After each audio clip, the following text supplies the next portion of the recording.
जो IMF है उसके हवाले से एक बड़ी खबर सामने आई है। IMF और पाकिस्तान के दरमियान मुज़ाकरात में मस्बत पेशरफ हुई है। पाकिस्तान ने स्टाफ लेवल मुआहिदे की तमाम शराइत को पूरा कर लिया है। ये जो हमें डिले कर रहे हैं और वो UAE और सऊदी अरब ने भी वादा किया है कि जनाब हम इंशाल्लाह दे देंगे। ठीक है, दुश्मनी अपनी जगह, चाइना और भारत की भी दुश्मनी चल रही है, लेकिन ट्रेड भी चल रही है। हमने बॉर्डर्स क्लोज किए हुए, 1.5 अरब की मंडी है। अब अल्लाह ही बचा सकता है। देखें, जितनी खतरनाक सूरत हाल हो गई है उससे ज़्यादा क्या होगी। एक कंपनी, अमेरिकन कंपनी, $75 मिलियन का इन्वेस्टमेंट के लिए इधर आना था। उस कंपनी ने इधर आया, देखा और जो था वो बांध करके वापस चले गया। हालांकि पहले वो टिकना चाहता था। वो इंडिया जिसका कुछ साल पहले तक बुरा हाल था, इकोनॉमिक रिफॉर्म्स की वजह से दुनिया की चौथी बड़ी मईशत बनने के साथ साथ मार्च 2023 में $3.5 ट्रिलियन की हदें अबूर कर चुका है कि इंडिया दुनिया के हर बड़े मुल्क की जरूरत बन चुका है। अब आप एक वक्त के लिए सोचें कि अगर ये बायलैटरल ट्रेड एक बार फिर बहाल हो जाए और दोनों मुल्क बैठकर ऐसी तिजारती पॉलिसी बना लेते हैं जिससे दोनों मुल्कों का फायदा हो, तो ये इकोनॉमीज के लिए, हम दोनों की इकोनॉमीज के लिए कितना पॉजिटिव स्टेप होगा। फरवरी 2019 के पुलवामा अटैक के बाद पाकिस्तानी चैनलों ने हमारे शहीदों के लिए ऐसे शब्दों का प्रयोग किया था जिसको यहाँ दोहराया भी नहीं जा सकता है। पाकिस्तानी चैनलों पर वहाँ के पत्रकारों द्वारा सारा दिन भारत को गाली देना एक आम बात थी। शायद ही कोई पाकिस्तानी नागरिक और पत्रकार होगा जिसने कश्मीर बनेगा पाकिस्तान, भारत का जो यार है गद्दार है का नारा ना लगाया हो। लेकिन अब वक्त बदल चुका है। प्रधानमंत्री मोदी की स्ट्रॉन्ग फॉरेन पॉलिसी की वजह से पाकिस्तान अपने घुटनों पर आ गया है।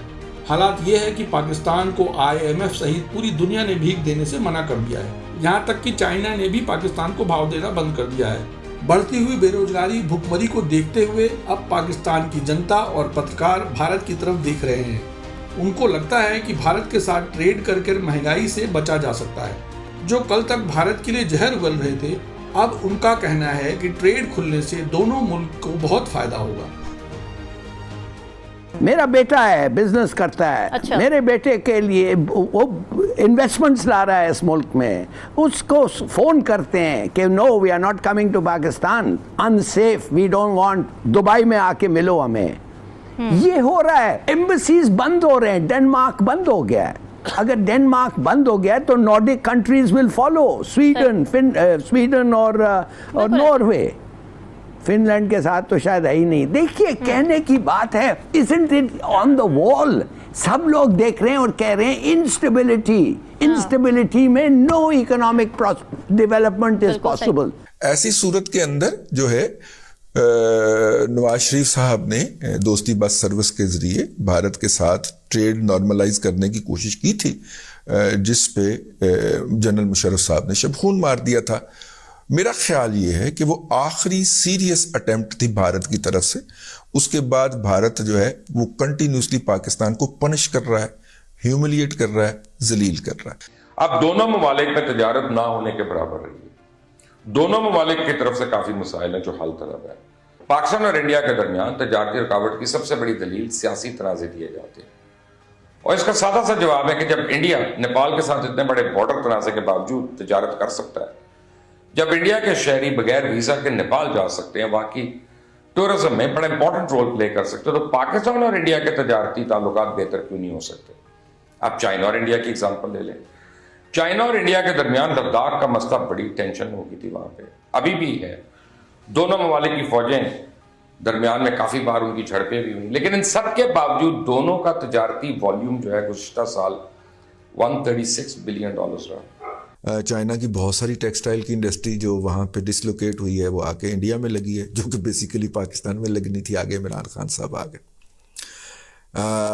देखिए, बात ये है कि जो किसी ज़माने के अंदर अफ़गानिस्तान था आलमी क़ुव्वतों का मरकज़ जो था, मतलब बैटल फील्ड बन गया था, वो अब बैटल फील्ड डिसलोकेट होता हुआ या सिरकता हुआ अब आ गया है पाकिस्तान में, और पाकिस्तान से भी आगे पंजाब में। और ये गैर मामूली हालात है। पाकिस्तान के अंदर एक पॉपुलर नारा है, और पॉपुलर नारा के पीछे हमारी इस्टेब्लिशमेंट है, और इस्टेब्लिशमेंट ने एक पूरी 2 नस्लें जवान की हैं ये नारा लगवा के कि इंडिया का जो यार है गद्दार है, गद्दार है।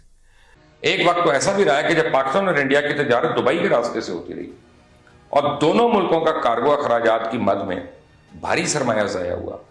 अब यही तजारत अगर बॉर्डर के रास्ते होती है तो दोनों मुल्कों का कितना फायदा है।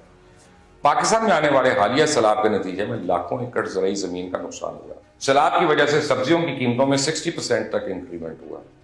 अगर यही सब्जी हम इंडिया से इंपोर्ट कर लें या वेजिटेबल, तो एक सर्वे के मुताबिक 90% तक कीमतें कम हो सकती हैं, यानी 90% कम होंगी। इंडिया के पास कपास की ऐसी किस्म है जिससे अच्छी किस्म का कपड़ा बन सकता है। हम वो कपास इंडिया के बजाय अमेरिका और ब्राज़ील से इंपोर्ट करते हैं।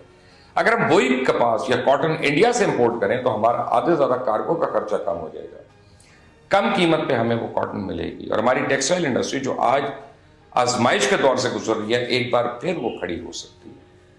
हम इंडिया में गाड़ियों की इतनी कम कीमतें देख के हैरान होते हैं ना, कार्स की, ऑटोमोबाइल इंडस्ट्री। बल्कि मेरे एक दोस्त है राजीव खन्ना, गल्फ न्यूज़ में मेरे साथ होते थे, उन्होंने कुछ दिन पहले मुझे ऑटोमोबाइल इंडस्ट्री का एक बड़ा कंपैरिजन करके बताया।